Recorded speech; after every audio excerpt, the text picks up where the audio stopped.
And the fastest growing carbon footprint is by India. All these developing countries are using more and more energy, and so Gore's solution is we should all consume less. That is not Obama's solution. Obama's solution is we should consume less, but they should consume more. So he has proposed $100 million of a global tax to enable poor countries to drill and develop more energy. He's trying to benefit the colonized and put the penalty on the colonizers. So that's not Al Gore. When you listen to Obama, you think, oh, he's talking about global warming. I don't think Obama could care whether the planet's getting hot or cold. Obama's concerned more with transferring wealth from the rich exploiters to what Frantz Fanon called the wretched of the earth. And as long as he achieves that, environmentalism may be the means to do that, but that's very different than the traditional environmental agenda. Never let a good crisis go unexploited. Yes, sir.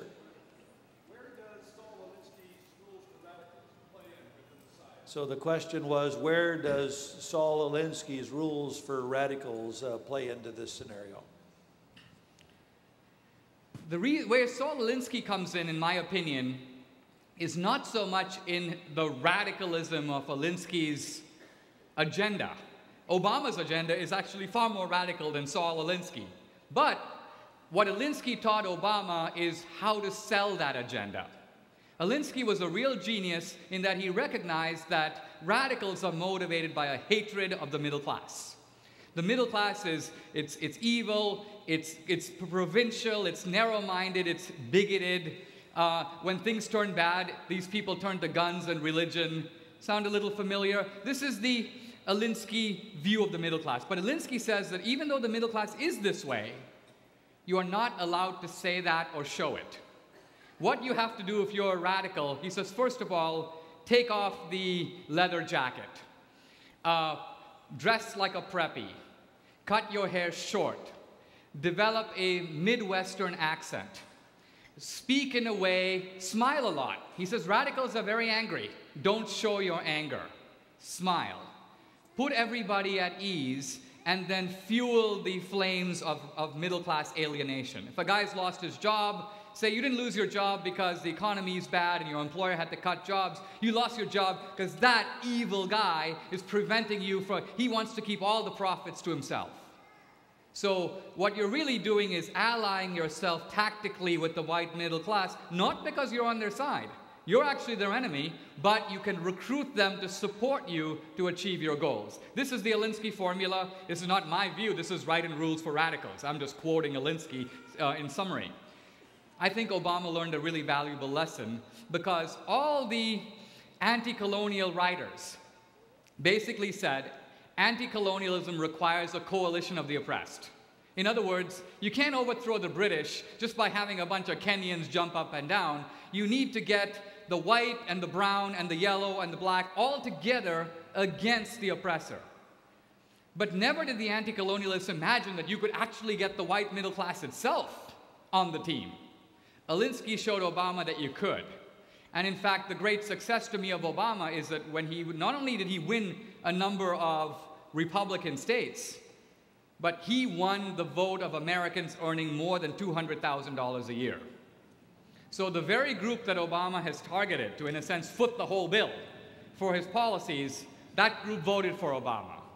Now, some of them are having a little bit of buyer's remorse, but he was able to get their support. Okay, yes, sir, and the mustard color. No, what color is that shirt? Brown shirt there, yes, go ahead. Of all the places in America where Obama could go after Harvard to express his rage, why did he pick the Chicago political machine?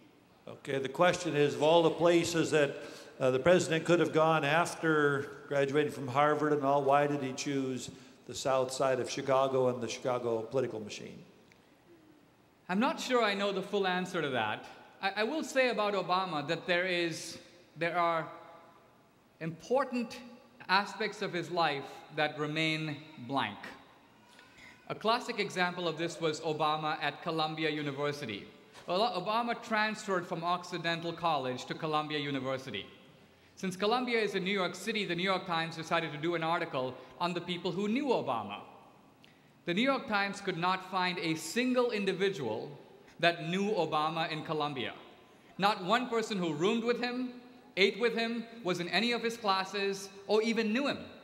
The guy's president of the United States. You think that those people would be running forward?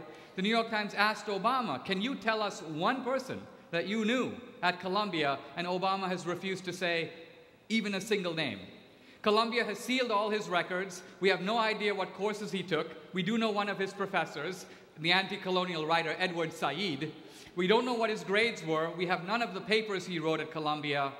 This is strange for a man who is occupying an office of this sort. Now, if you say, if what I'm telling you is news, what's so amazing is what I'm telling you now is publicly known fact. But all the people covering Obama are covering for Obama. And therefore, any facts that are awkward, embarrassing, I didn't know that, why don't we know that, are sanitized. So that when the Jeremiah Wright scandal erupted, the New York Times wouldn't cover it for weeks. When they covered it, they said, people are objecting to the fact that the Reverend Jeremiah Wright has been critical of U.S. foreign policy. Nothing about the incendiary quotes from the guy. Those were Baudelarized. So that the ordinary Times reader would think, well, so has the guy been critical of American foreign policy? Why should Obama denounce him? So we're dealing really with a very peculiar phenomenon in which I cannot blame Obama. In some ways, I have to blame us for a lack of vigilance in asking questions and demanding that they be answered. So coming to Chicago, I don't know the full answer. I do think that he saw it as a political opportunity, and he might have found it as a way to be tutored in Obama's never been ambitious about money. In fact, he sees that as the enemy. One time he worked for a small company publishing newsletters, and he wrote his mom saying, I'm working for the enemy. The enemy. On the other hand, I think Chicago, for him, he saw it as a vista of political opportunity. That's my best explanation for why he went there. Okay, well, let's walk over here and right down here in front. Yes, sir. One of the most, I think, confusing things is how Obama got vetted. And there's been two books written, one by Gingrich and one by Forsky used the newspapers on the 20-year period that Obama was in Chicago. Did a very good research project. But what's really troubling is that our federal government vetted this guy. They knew what they were getting. And how did he get from a small state, Illinois, in the legislature to be #1 candidate for president of the United States?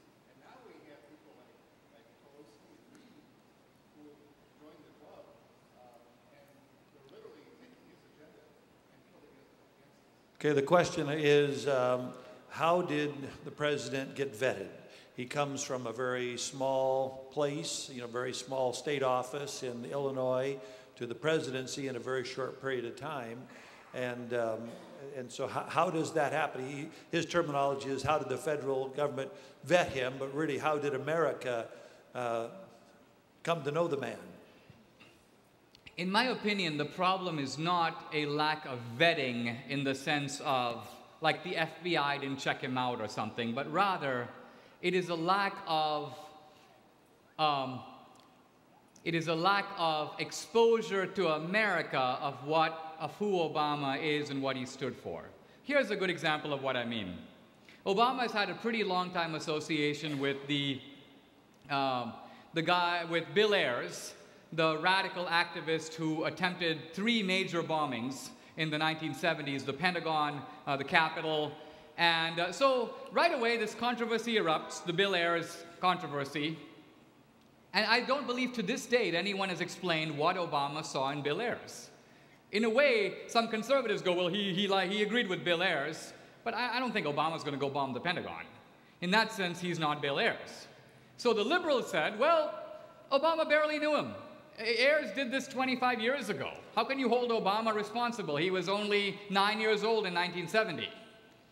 But that was a totally bogus defense, because the issue isn't what Ayers did in 1970. The issue is that around 9/11, when the New York Times did a profile of Bill Ayers said, I would bomb the Pentagon again.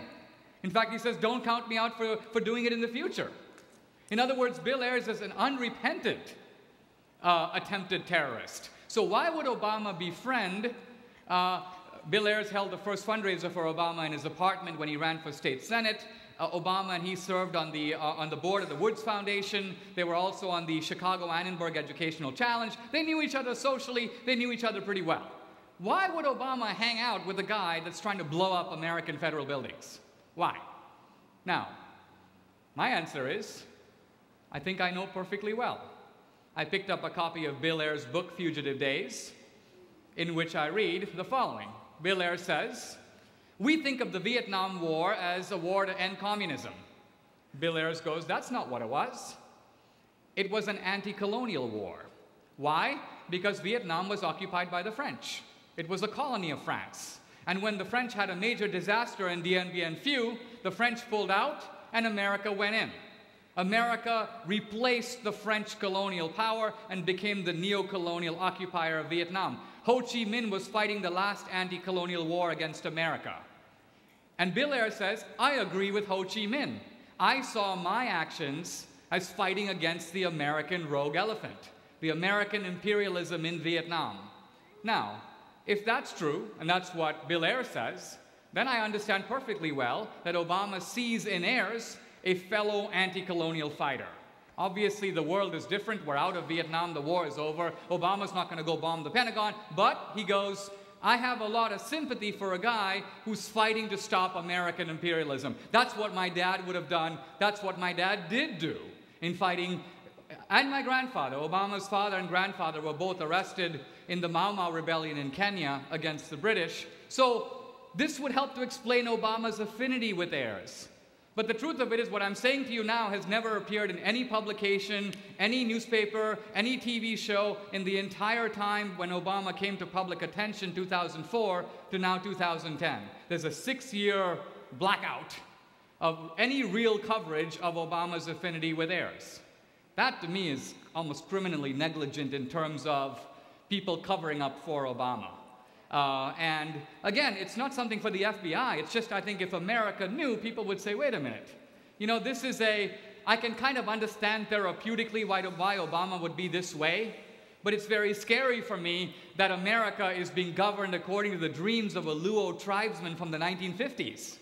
Obama, in a sense, is taking his father's dreams 50 years later and trying to institutionalize them in the White House. This is a creepy thought if it's true. So all I'm saying is, I think we need a national debate on whether this is true. And that debate, there will be a supreme effort to shut that debate down in the next couple of weeks. And my job is to make sure that doesn't happen. Very good.